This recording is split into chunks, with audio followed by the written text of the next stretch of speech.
Hello माझ्या लाडक्या बहिणीनं, स्वागत आहे तुमचं आपल्या कल्पना इन्फो मराठी चॅनल मध्ये। लाडकी बहीण योजनेच्या हप्त्याची प्रतीक्षा आता संपत आली आहे, पण यावेळेस हप्ता वितरणाबाबत सरकारने काही कडक नियम लावले आहेत। म्हणूनच आजचा प्रश्न आहे, यावेळी हप्ता नक्की कोणाला मिळणार? जर तुमचे पैसे अजून जमा झाले नसतील तर हा व्हिडिओ शेवटपर्यंत पहा, कारण आज मी तुम्हाला या अटी सांगणार आहे ज्या ठरवतील की तुमच्या खात्यात पैसे येणार की नाही।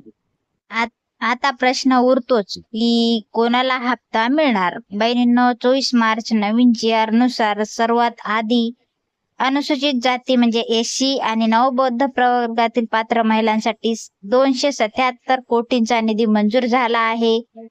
ज्यांचे अर्ज पूर्णपणे अप्रूव्ड आहेत आणि ज्यांचे आधार बँक खात्याशी लिंक आहे त्यांना प्राधान्याने पैसे मिळणार आहेत। आता नंबर 2, ज्यांना जानेवारीचा हप्ता मिळाला नव्हता त्यांना या मार्च अखेरपर्यंत फेब्रुवारी आणि मार्च असे दोन्ही हप्ते एकत्रित मिळण्याची दाट शक्यता आहे।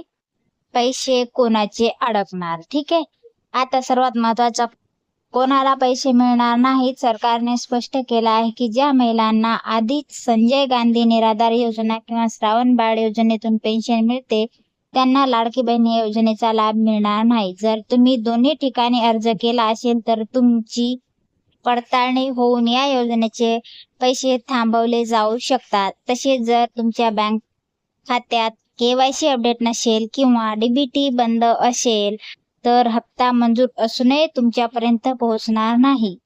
आता बघा, पुढील 4 दिवसांमध्ये नियोजन। पुढील 4 दिवसांमध्ये म्हणजे 31 मार्च पूर्वी हे सर्व प्रलंबित हप्ते खात्यात जमा करण्याचे आदेश प्रशासनाला दिले आहेत। त्यामुळे तुमच्या मोबाईलवर नजर ठेवा। जर तुम्हाला मेसेज आला असेल तर कधीही आयो तर मला कमेंट बॉक्समध्ये नक्की सांगा। जर काही अडचण येत असेल तर जवळच्या सेतू केंद्रात जाऊन तुमच्या स्टेटस तपासा। तर माझ्या लाडक्या बहिणींनो, ही होती याची महत्त्वाची अपडेट। तुमचा अर्ज मंजूर आहे की नाही हे मला कमेंटमध्ये सांगायला विसरू नका। ही माहिती तुमच्या सर्व मित्रमैत्रिणींना शेअर करा, जेणेकरून कोणाचाही गोंधळ होणार नाही। अशाच खात्रीशीर आणि महत्त्वाच्या अपडेटसाठी आपल्या कल्पना इन्फो मराठी चॅनलला नक्की सबस्क्राईब करा। धन्यवाद।